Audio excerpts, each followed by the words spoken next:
ఎవరైనా సరే, ఆడవారు కాదు, మగవారు కాదు, చిన్నపిల్లలు కాదు, ఎవరు కాదు, స్వేచ్ఛే ఈ దేశానికి పట్టుకోమ, వెన్నెముక, స్వేచ్ఛ, భద్రత. అరే నా దేశంలో నాకు స్వేచ్ఛ లేని కాడికి నేను ఎందుకుంటాను ఈ దేశంలో? చాలా మంది టీడీపీ మద్దతుదారులు 2019లో నేను అమెరికాకి వెళ్ళినప్పుడు మాకు ఇక్కడ జగన్ వచ్చేసాడని ఇంక మేము రాలేము ఆంధ్రప్రదేశ్కి, మమ్మల్ని ఇబ్బంది పెడుతున్నాడంటే ఒకటే చెప్పాను, మనం ఒక చెట్టు మీద అనుకున్న పక్షుల్లా గూళ్ళు పెట్టుకుంటే చిన్నపాటి గాలి వాన వస్తే ఎగిరిపోతాం. అలాగే ఏదైనా కూర్చోబెట్టి మనకు సంబంధం లేదంటే ఎగిరిపోతాం పక్షుల్లాగా. అరే మనం వేళ్ళూనుకున్న చెట్టులాగా, భూమికి వేళ్ళూనుకున్న మనుషులు మనం, కృష్ణా నదిలాగా ఇక్కడ అంటి పెట్టుకున్న వాళ్ళం. మన నేలని విడిచి, మన ఆంధ్రాని విడిచి ఎక్కడికి పారిపోతాం మనం? జగన్ చూసి భయపడాలా? వైసీపీ గుండాలను చూసి భయపడాలా? వైసీపీ నాయకులను చూసి భయపడాలా? ఎందుకు భయపడతాం? ఎవరికైనా దమ్ము ధైర్యం లేకపోతే ఈ సమాజంలో మనకు బతికేందుకు? నేను మీకు ఉన్నదే అన్ని తెగించి వచ్చాను, మీ గుండెల్లో ధైర్యం నింపడానికి వచ్చాను. ధైర్యం ఇప్పటం సభకి అనుమతిస్తే ఎంత దిగజారుడు ప్రభుత్వం అంటే, మనకు సభ కోసం స్థలం ఇచ్చినందుకు రైతుల్ని పొట్టగొట్టింది, రైతులు ఇళ్లు కూల్చేశారు, రోడ్డు అవసరం లేని కాడి చోట రోడ్లు కూల్చేశారు. ఎవరన్నా మాట్లాడితే బెదిరిస్తారు. ఈ బెదిరింపులు ఆగిపోతాయి కరెక్ట్గా 9-10 రోజులే, అంత మించి ఇంక లేదు. మన పోరాటానికి నేను పార్టీ పెట్టినప్పుడు నాకు నిజంగా తెలియదు ఎంతకాలంకి అధికారం వస్తుందో నాకు తెలీదు. 2009లో అప్పటి పార్టీ ప్రస్థానంతో నేను ఒకటే అనుకున్నా, మాటకి చాలా విలువ ఉంటుంది. ఒకసారి మాటిస్తే ప్రాణాలు పోవాలి కానీ వెనక్కి తీసుకోకూడదు. అలాగే 2021లో నేను ఒకటే చెప్పా, నేను వైసీపీ వ్యతిరేక ఓటుని చీలనివ్వనని చెప్పాను.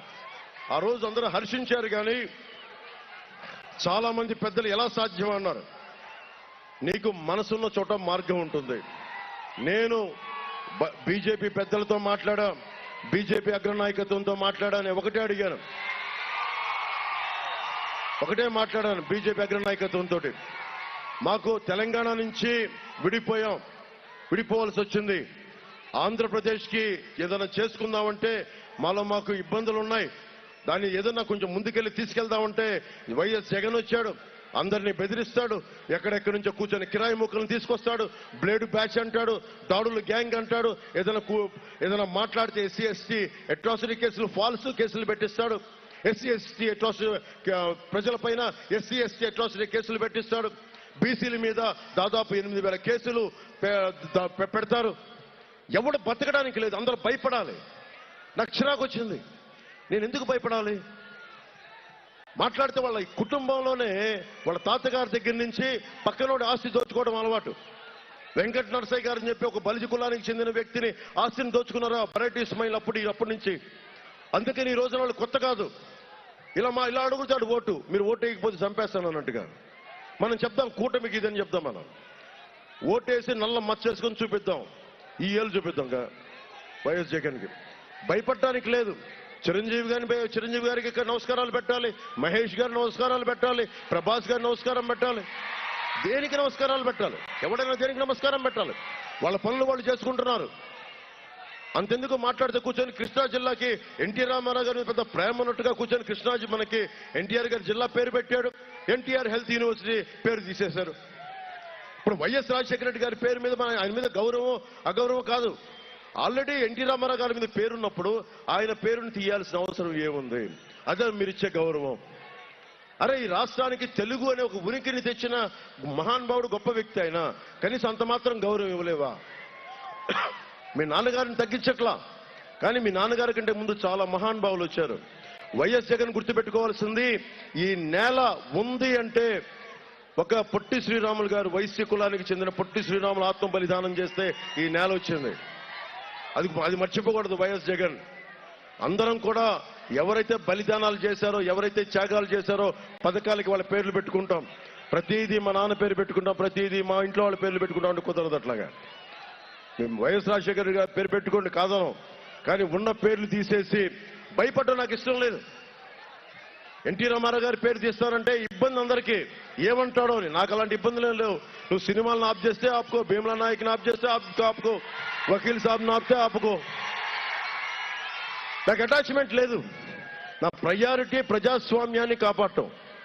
సినిమాలు ఉంటాయి పోతాయి, డబ్బులు వస్తాయి పోతాయి, కానీ మనం పోగొట్టుకోకూడనిది స్వేచ్ఛ.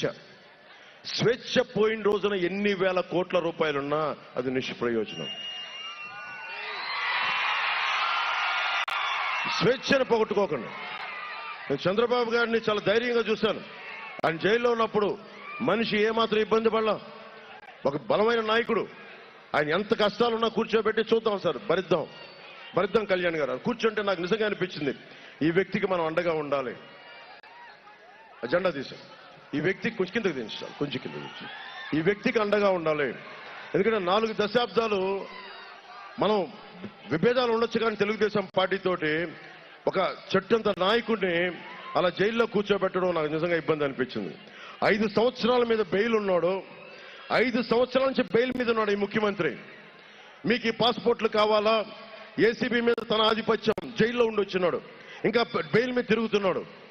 మీకు పాస్పోర్ట్లు కావాలా? మీకు డ్రైవింగ్ లైసెన్సులు కావాలా? అధికారులని లంచాలు తీసుకుంటాను లేదని చేసేవాడు ఎవడు? 5 సంవత్సరాల నుంచి బెయిల్ మీద తిరుగుతున్న 30 కేసులు పైన ఉన్నవాడు. ఇది మనం ఆలోచించాలి. యువతకి మీరు చూస్తుండగా పెద్దవాళ్ళు అయిపోతారు. 2014 నుంచి 2019కి దశాబ్దం అయిపోయింది. ఈ ఎన్నికలు మీరు చాలా జాగ్రత్తగా మీరు ఆలోచించి ఓటేయాలి. మీకు land titling act, land grabbing act అయిపోయింది. మీరు వైసీపీకి ఓటేస్తే మీ ఆస్తులు గాల్లో దీపం లాంటివే పోతాయి. ఎందుకు కూడా ఆలోచించండి. 25,000 కోట్ల రూపాయలు ఒక్క వైజాగ్ లోనే సర్క్యూట్ హౌస్ తో పాటు వేలం పెట్టేశాడు. చెప్పిన మాట ఏది అతను నెరవేర్చుకోలేదు, అబద్ధాలు కోరు. ఈరోజు చెప్తున్నాడు మీకు మంచిదంటా ఉన్నాడు, కానీ వచ్చి ఒకవేళ ఓటేసి అతను మీరు వేద్దామని అనుకుంటే మటుకు మీ ఆస్తుల్ని మీరే కూర్చొని గాల్లో పెట్టినట్టు పోతాయి.